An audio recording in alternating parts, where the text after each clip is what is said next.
What is up, everybody? Welcome to the afternoon live show. And I have here with me today Joe. You will know him from our actually early show. He is actually in the comments there, and he's going to jump on today and actually we're going to break some games down. Um, so Joe, if you maybe want to tell everybody a little bit about you, I'm going to get this shared around here. Okay. So I've been online sports gambling for about 7 years. Followed a couple people for a while. I remember when Alpha very first started with Big Brain Bets. So Hmm. old school name, right? He's from St. Louis. I'm from St. Louis. Currently live in Houston. Uh, Marched in the Jackson State Band, so I'm a band geek. Okay. Like sports, man. That's awesome, man. Well, yeah. Today we're gonna we're gonna talk some basketball. If actually y'all have any questions about any certain games, definitely drop them in the chat. And we're just kind of waiting for actually a few more people to join in here. Um, but yeah, man. To start out with, is there a certain game that actually you like? Uh, to be honest with you, today's slate is not my favorite, but I think the number one game that I got my eyes on is the Detroit Pistons plus 5.5. Okay. Uh, I know what the haters are gonna say. The Cavs have won 11 out of 13 head to head, but again, a lot of that I discount because Cade Cunningham is fairly new. Um, let's see. Both teams are coming off a back to back. If you ask me, Piston has the healthier, deeper roster. And back to backs are a lot easier if you're at home and you don't have to travel, right? So that's one of the reasons I'm really feeling the Pistons today. And more particular, I think uh Duran is gonna eat Jared Allen alive, just personally. I'm all over his props. I I was think just his about point yeah. prop is my favorite play today. 12 and a half. They've been actively using this dude in the lob game. He's also been coming down and going back up. So we got a lot of putbacks, a lot of in the point, a lot of in the paint, a lot of high percentage. Earlier in the year, if you look at his stats, a lot of it was driven by fouls. He's cleaned that up a whole lot. Meaning, he's willing to let a rebound or two or a layup go versus getting in foul trouble early, then trying to make it up in the back half of the game. So, Jared Allen, I love this guy. He's a monster, but he does have to travel. He is a big, and he's coming off a back to back loss to the Celtics where they were throwing fresh bodies at him all day in the world. Like, Yeah. so for that reason, Duran is physically, just look at the dude. The dude is in shape. He's younger, fresher, and at home. I just think that, you know, that's the guy. That's my guy for today. All right. All right. Man, with this game, this actually total um just keeps coming down. Um I see it down to 234.5 at some places now. Yeah, Uh I'm slamming the over. I was about to say, do you understand it? Because Yeah, I'm not understanding it. you have the fake sharps, in my opinion, slamming the under because both teams are on a back to back, but both teams score in the paint. Both teams score high percentage shots. Like that's not. Yeah, no, give me the over. And then when you look at the Pistons, they like to run up and down the court, so a lot of their points will be in transition. So if I don't get the full game over, I'm definitely targeting the Pistons over, team total over.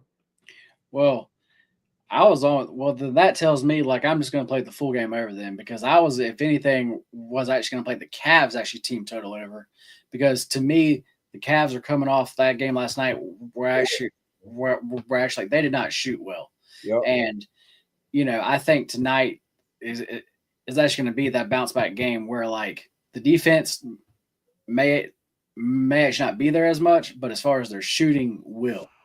So I was looking at their like team total because the Cavs, as far as their first half actually like team totals, whenever they're under 60 points, I actually like to play those, and it's down to actually 58.5 now. Yeah, I'd take So that. like so that had me thinking. I was like, all right, well, Cavs first half actually team like total over then.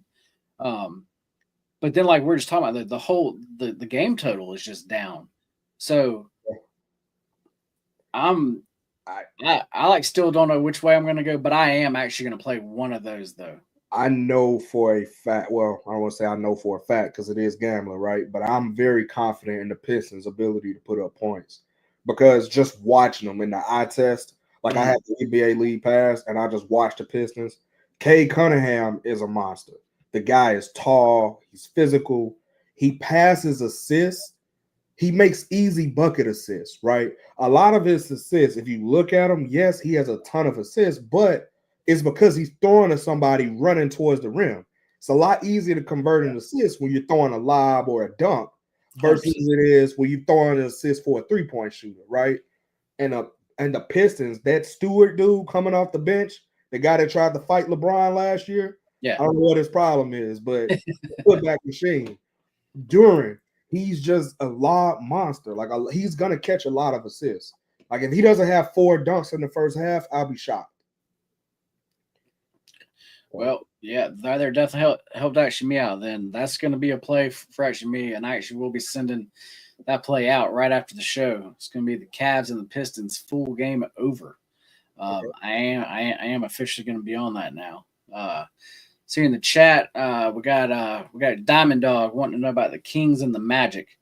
To me, this is an interesting game because the Magic are a team that we've been talking about for the past couple weeks here, where they've gotten a bunch of key pieces back, but they haven't been playing well.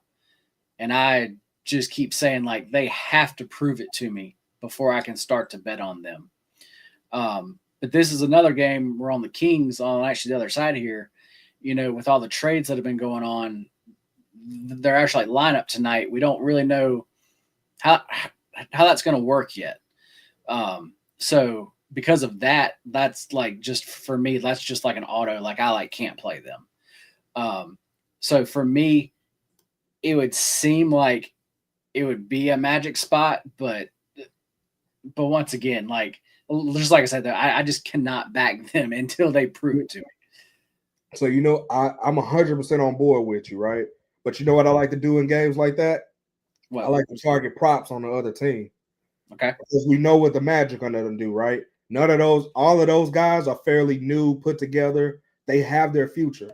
It's the Kings that we're uncertain of, right?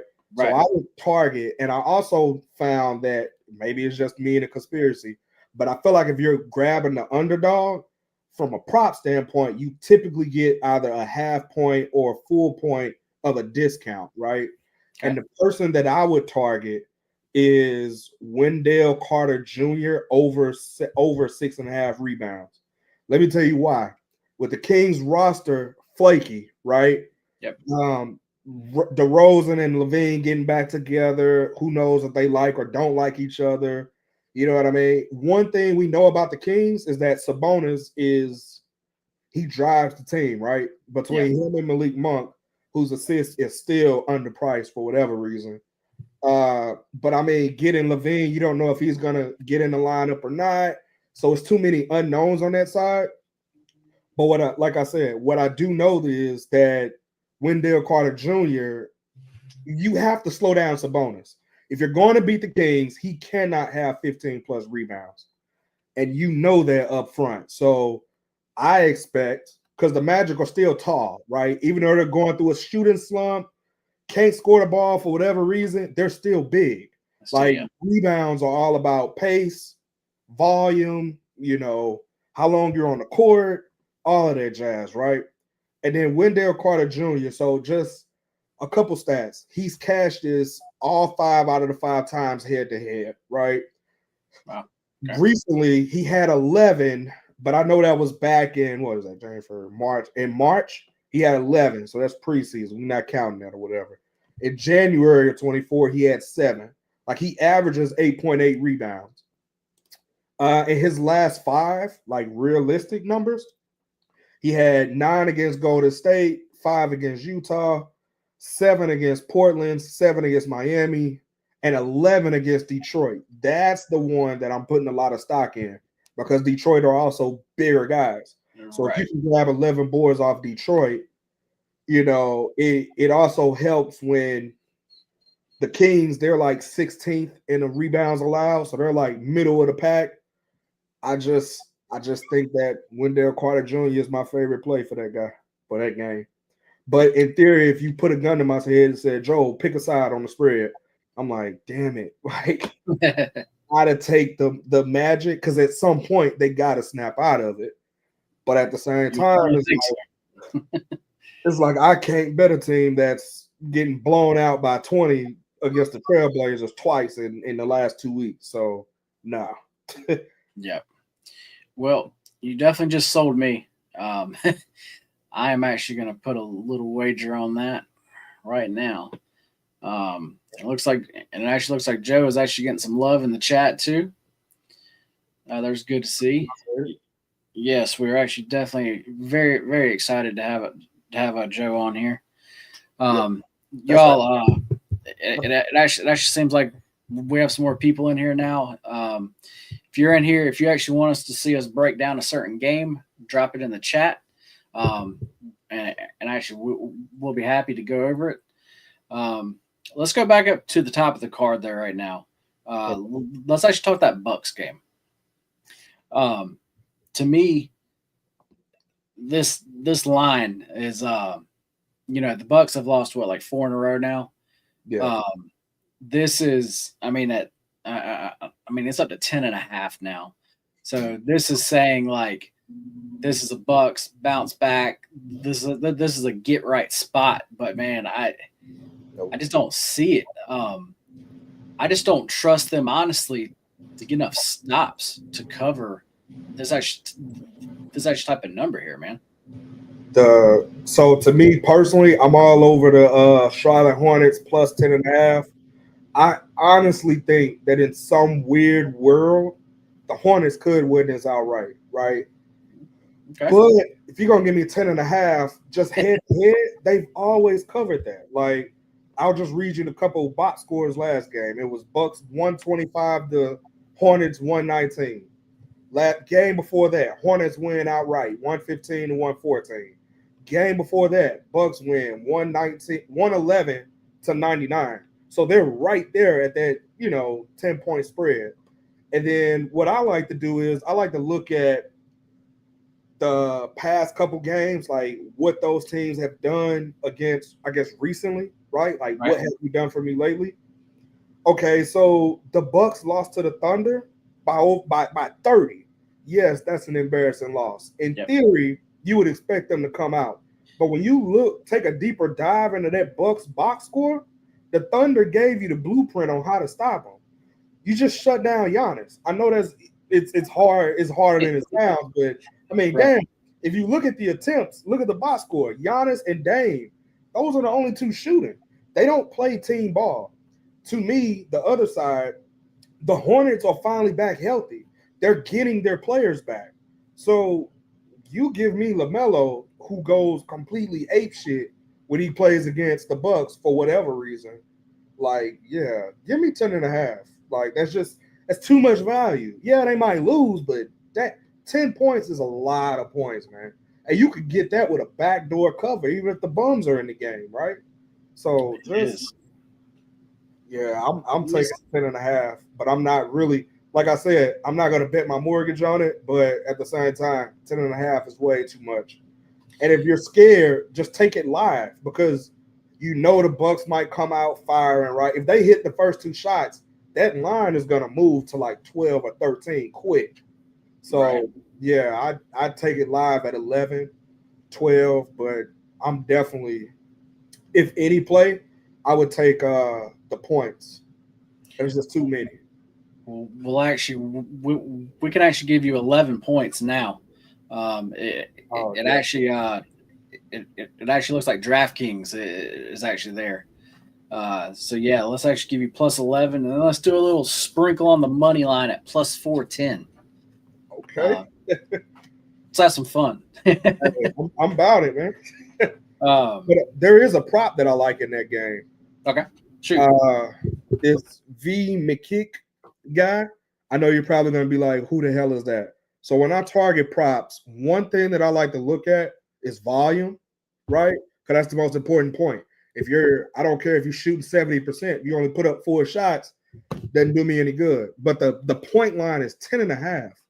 That's way too low for a guy that's, he's averaging 10 and a half. He's literally averaging 10 and a half shots. He's in the NBA. 10 and a half shots. I need you to convert less than 50%, not cash. So why not walk away with that? So he's averaged 11.8 games in his last 5 and 27 minutes. So that means he's on the court, right? The Bucks are also giving up the 30th most points to the point guard position. So I mean, yes, his usage might drop a little bit with LaMelo coming back, but I mean, a guy that's putting up 10 and a half, 11 shots, and you're in the NBA, bro, you can get me 11 points. Like, Definitely. Yeah, that's one I definitely did not look at, but like you're saying, though, it definitely makes a lot of sense. Everybody in the chat, there's a bunch of people in actually here now. So if you have questions about a certain game, drop them in there, and we will definitely go over them. Man, let's see if you have anything for this game. The damn Hawks game, Hawks and Spurs. I like don't have a single thing here. so here's a play that I like, and I know it's pretty chalked up now because the whole world's on it. But Wemby 3.5 blocks. The dude is a damn tree. Trae Young, for whatever reason, has little man syndrome, meaning he just thinks he's the biggest thing walking, right? We've all seen a Chihuahua run up to a pit bull. Don't know why. They just have a little man problem. I mean, Yep. Wembley, I just like again, size, volume, the Hawks, they're a fast-paced team. I just feel like he could pull out 4 blocks. I just feel like it's real doable. But that's minus 125. I'm not really too hype about it. But if you were giving me something, that's probably what I would lean towards. Again, one of the reasons I don't really like this game is because they just got De'Aaron Fox. Yep. And I don't know how that lineup's going to look. In my opinion, De'Aaron Fox is a much younger version of CP3. So, I mean, they've already had him, but just, coming off the bench, putting up 10 points a game. Yeah, that's my problem with this game is actually that right actually there. Because as far as the over here, this like number's really high. It's at like 242 and a half. But I still think this game has a good chance of actually getting up and over that. This just once again, you have a team that has a new piece, and we just haven't seen it yet. Exactly. So I'm just waiting to see how actually that goes. We have a ton of games as far as the season. We have a lot of season left. There's just actually no actual need to bet on these games where you just truly like don't know yet. Yeah. And we got Bill. Go ahead. I would sprinkle on that Wembley. Even though he's covered all 3 out of 3 times that they matched up head to head, 4, 5, and 4. That to me is a really, really sharp line being at 4 because those 4s were plus money. This 4 is a minus 125, so I'm not really happy about laying that type of juice on a block. But I mean, he's coming off a game where he played Memphis and only blocked 2, so realistically, he's gonna feast off Trae Young. Just makes a lot of sense there. We have Bill in the chat here. And actually, Bill is right. Yes. As far as the Discord, the other is actually like where actually Joe's at. Like, actually, like we have a bunch of guys in our actually Discord that love to give out plays. And actually, like, as far as cappers are actually really good. So that's kind of one of the reasons why I've started this like show. I'm trying to bring guys like actually Joe on. So actually, like if you're out there, if you're on the Discord or you're on X or like want to come and talk some sports and actually you like have plays, definitely let us know. We're actually looking to like bring y'all on here.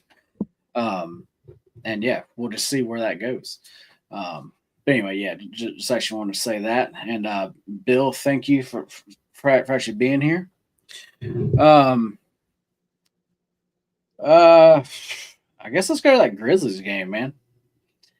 As far as the Raptors, man, is what's his name still RJ. out? I thought RJ Barrett was out earlier. RJ Barrett is out. Okay, yeah. I was actually just making sure, man. Without him, yeah, he's out. Patel out. Yeah, man. There's like I can't touch them. Dude, I think so. Patel's a rim protector. If you ask me, I think he's getting traded. That's why he's sitting out today. That's because the Lakers, they already said they were interested, but hey, too many teams that need a big man. He's a solid rim protector, so too many teams that need that. Definitely. But the thing is, I can't back Memphis because Desmond Bane, in my opinion, the most important piece on Memphis is out. So, I said it. Desmond Bane is more important than Ja Morant. I did say it. That's just how I feel. He's been more consistent. And lately, if you look at the box scores, he's pretty much led the team in rebounds and assists. He's still a knockdown three-point shooter, but his game has evolved so much in the last couple years. Like, I don't know, Jerry Jackson, he's growing on me. I just, be honest with you, I don't have the strength to back him. Just it's too many other spots that I like besides him. His 3-point prop is pretty solid. He shoots a ton of shots.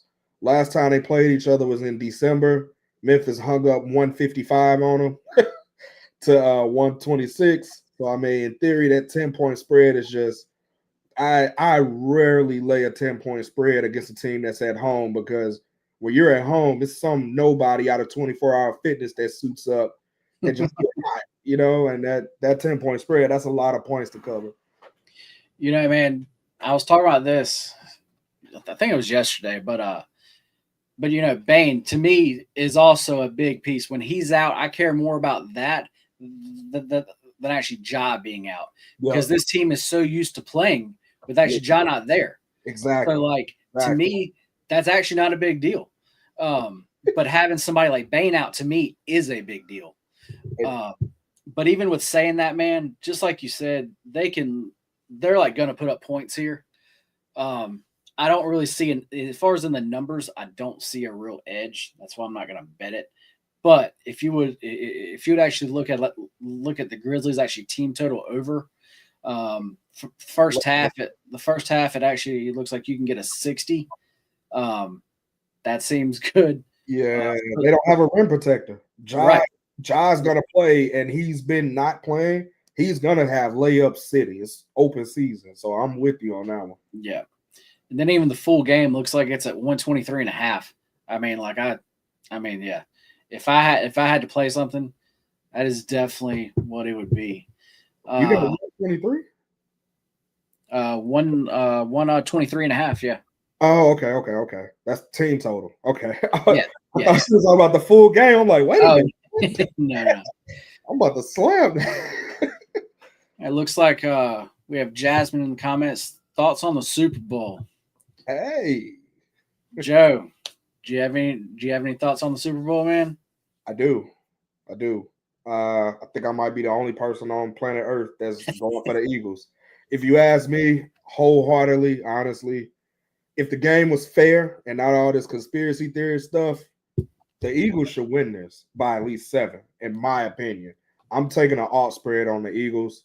If I lose, I lose. I won enough money on them earlier this year. But, yeah, the one thing about the Chiefs is easy. You beat them by keeping Mahomes on the sideline. You have to fully beat the Chiefs. If the game is close, it's too many blocked field goals, it's too many things lining up in the Chiefs' favor. No, don't. You have to beat them. Like, you have to beat them and the refs. Like, you have to make it convincing. You ask me, the Eagles have Saquon Barkley. They got enough pieces to get it done. AJ Brown, to me, still hasn't had a AJ Brown game. I'm looking at that. He definitely has not. Smith, exactly. This is the last game of the season, right? So Devontae Smith, the dude is solid. Like, he's an over the top kind of guy. I'm wholeheartedly, I'm on this Eagle team, man. Like, without the referees and the excess BS, I just don't see the Chiefs pulling this out. I just don't see it. Yeah, I'm actually going to talk a little bit here. I'm not going to go all the way into this because actually, like, we have an actual Friday show. It's going to be a huge show. It's big. Yeah, we're going to go into all kinds of things. But I will say, to your point there, as far as the Eagles, when you take the whole team, the whole Eagles team against the Chiefs' whole team, I do think the Eagles have the actually better team. Yeah. In this certain game, in the biggest game they have of the season, though, the Chiefs do have the better quarterback, and then they do have the better coach. And that, to me, means it's hard to quantify that, like, actually, like, as far as an actual number. But to me, that, like, means definitely a lot. So that kind of leads you to probably where I'm going. But yeah, we will be talking a whole lot more actually like about this. Let's go to the chat really quick. That's one of the things. That's one of the reasons I like the Eagles so much.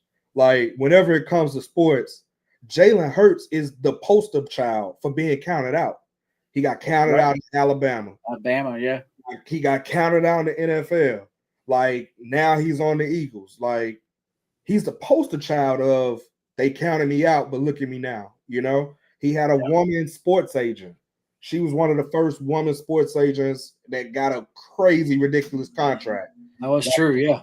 There's too many things about the Eagles that I like. I like a team that's counted out, man. If you ask me, the guy with his back against the wall, he got nothing to lose. He's playing with house money, man. He's gonna come out swinging. The Eagles, what has been their theme all year, right? The theme is the Eagles are coming out flat. The Eagles are this. The Eagles are that. They got so much drama. AJ Brown's reading a book on the sideline. They had so much drama and all this and that. The problem is they haven't looked forward to a game. They're that good. That speaks to their talent level. Like, and I just think that the Chiefs are the team that everybody puts their boots on and say, "Yo, I'm about to take them out." The Eagles, they went in the trenches too. And if you honestly tell me, like, Patrick Mahomes, he hasn't really, against the blitz, he hasn't been that solid. Like, I'm all over the Eagles, man. Man, just like you said, one of the things you said for me that has me kind of shying away from that also is, like, just like you said, for this season, for some reason, they've come out flat, like you said, a lot. And the key to me in this game for them is they have to start hot. Like, they have to get that lead. Yeah.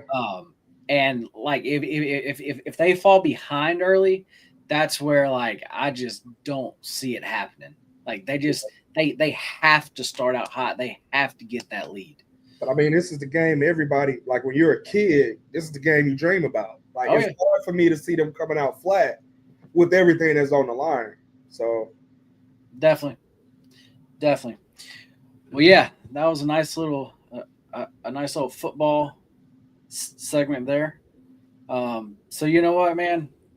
So after that, we have to go to the best game of the night. The Washington Wizards versus the Brooklyn Nets. Game of the night.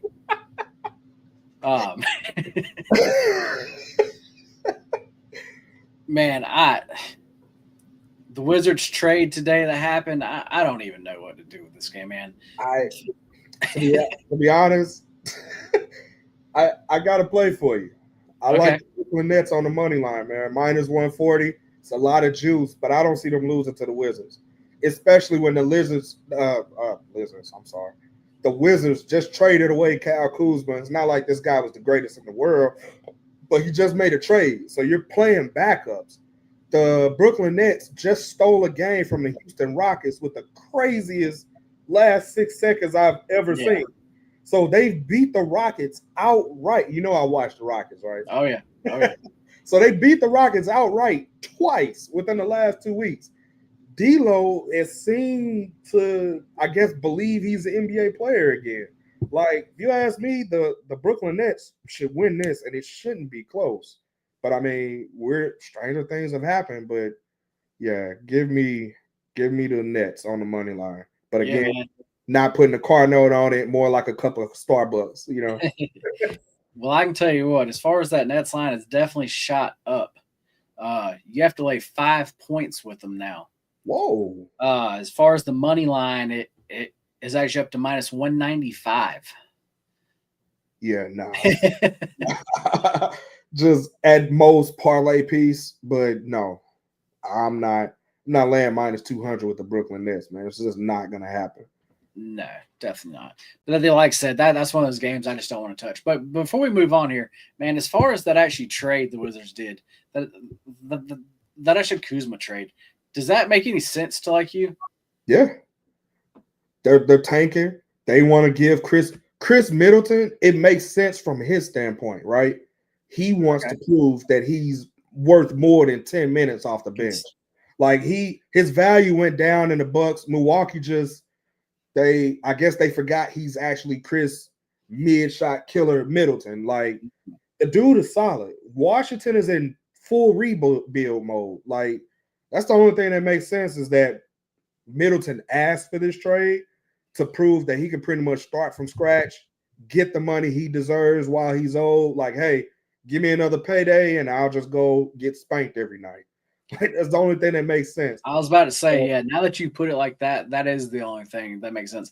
Because like other than that, I could not figure out how this trade really made sense. But I didn't think about it actually in that way. It's still a business, man. These guys still trying to get paid. Like, yeah. Chris Middleton's, he's over the hill. He just had an injury. It's like, yo, trade me away so I can get paid. That's the only thing that, to me, that makes sense. You know you're going to lose. It's the Wizards.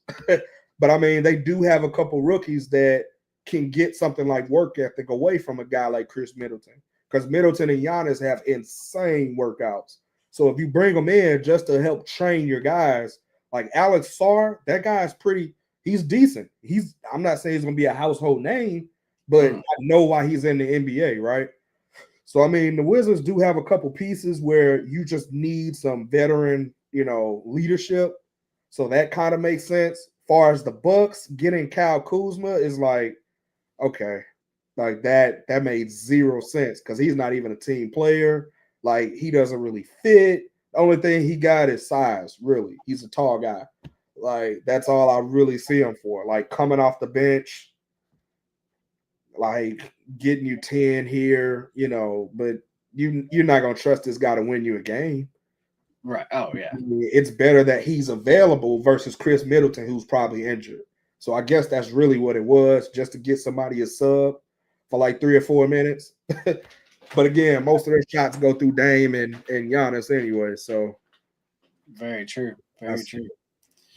Well, you know what? Let's go to a game here. And this game is actually, as far as on the noon show, both of the other guys here, as far as the 76ers, both of them really liked them. I mean, this line is what? This is, I think it's a pick 'em now. Yeah. Heat. These are the Heat, and then actually like Philly here, man. These are two teams that I just have not been betting on. I just haven't been betting their games.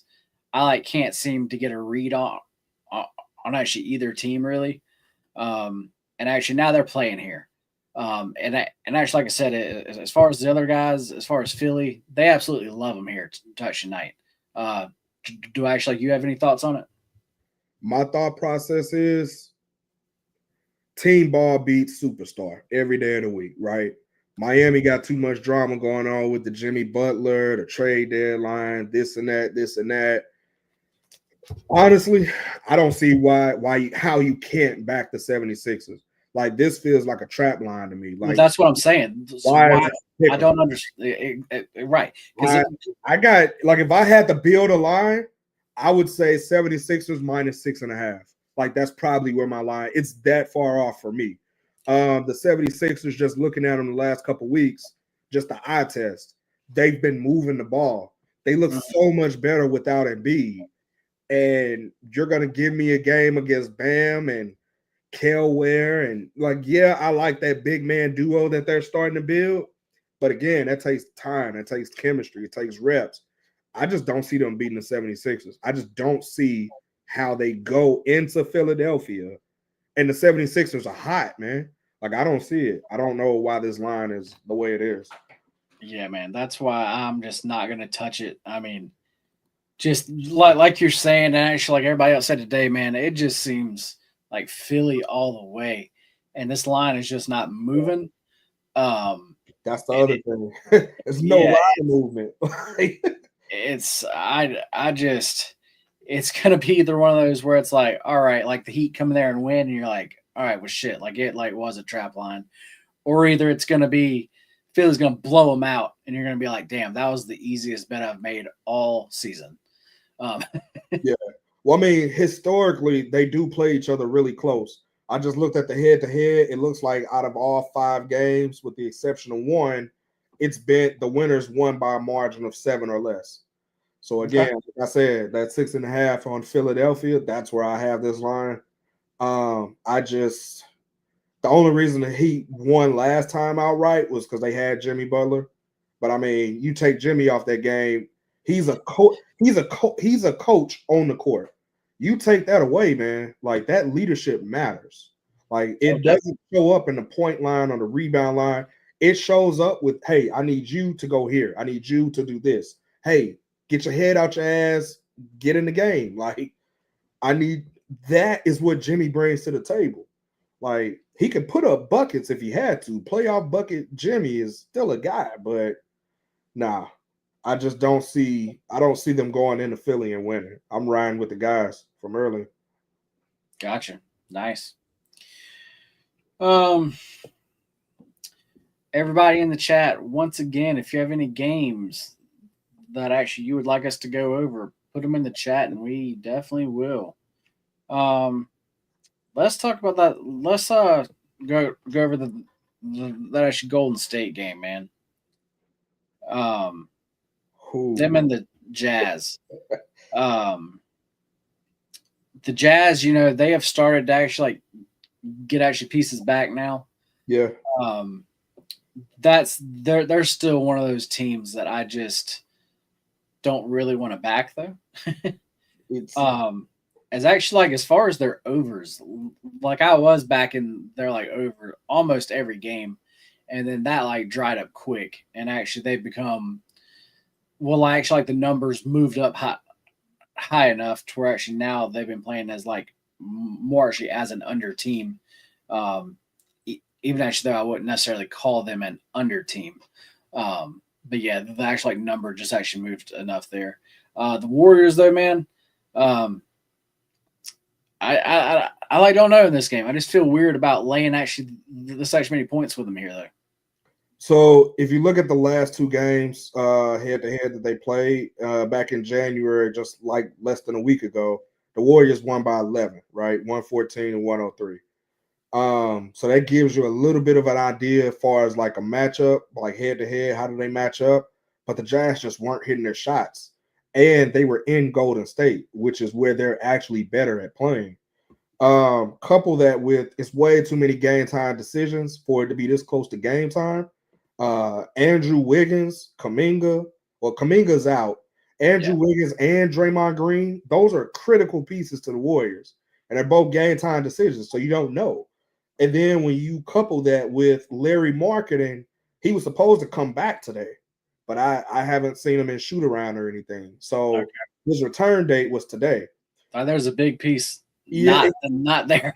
exactly. So it's like in theory, I would want to back the Jazz at home, getting points, but I just can't do it, man. This Warriors team is like, I don't know. The Suns pretty much put out some embarrassing tape on how to beat the Warriors, meaning you just triple guard Steph and nobody else will move. The ball doesn't like, I don't know. That was pretty embarrassing to see. Then Golden State did just barely beat Orlando. And if you look at that box score, it was 104 to 99, but Golden State was up by almost 20 at one point. Like they were dominating and they were about to blow that game. So historically the Warriors have always beat the Jazz. They've won the last 5 out of 5 head to head. But 6 points with the Warrior teams that's struggling. And then to mention, Steph Curry's not, I don't know, he's probably tired, old, whatever you have you, but he doesn't look like Steph Curry to me. I'll be the first guy to say it. Like, I like being on the front line when it comes to props like that because that's normally where you get the most value. His name being Steph Curry is why his prop line is usually so high. But no, Steph Curry, if you look at him, teams have been triple covering him, and he hasn't been like shooting wide open. The biggest thing about Draymond Green is he gives the assist to Steph in such a way like it's a catch and shoot rhythm where they've been together for so long, and now he doesn't have it because Draymond's not playing. It's showing in Steph's stats. So no. I just can't. I can't back the Warriors. I can't back the Warriors. It's too much money. I'm just gonna be honest with you, man. I know it's crazy. I know it's crazy. And this could easily die in the first half, but give me Steph Curry under 24.5 points. Okay. I honestly see it. He's more of a rebound and assist kind of guy. He's been more of the facilitator role lately. Dennis Schroeder coming off the bench, leading the second team, which is kind of what they had CP3 for in the old days. Steph Curry hasn't cleared this line. He's only cleared 24.5 points in 3 out of his last 10 games. And the last 7 straight up, the most he scored was 24, and that was against Orlando, the game they almost blew. So, I mean, I know it's a sharp play, and I know a lot of people are not going to like it, but Steph Curry under 24.5 that's my favorite play on this game if you made me take a play. All right. Yeah, I mean, actually, that definitely makes sense there. With what we got left here, I'm gonna do a chat. This is actually gonna be a last call. Actually, y'all want to see any actual game broken down? Let us know now. Joe, man, I'm just gonna hand it over to you here. Is there any other plays that you wanted to give out? Yeah, I like Isaiah Collier on the Jazz. The guy's point line is 9.5. If it's any game you're going to show up for, it's against Golden State. They still have their Golden State brand. You know what I mean? Like this is the game you show up for. And then when you think about it, the guy averages 30.5 minutes per game. That's almost all 4 quarters. Like I'm asking for 5 layups. You can hit that in the NBA. The guy averages 10.5 field goal attempts. So again, that's probably my favorite prop. And then you can couple that with Steph Curry to get you a crazy 200 plus odds if you like. Yeah. That's Love it.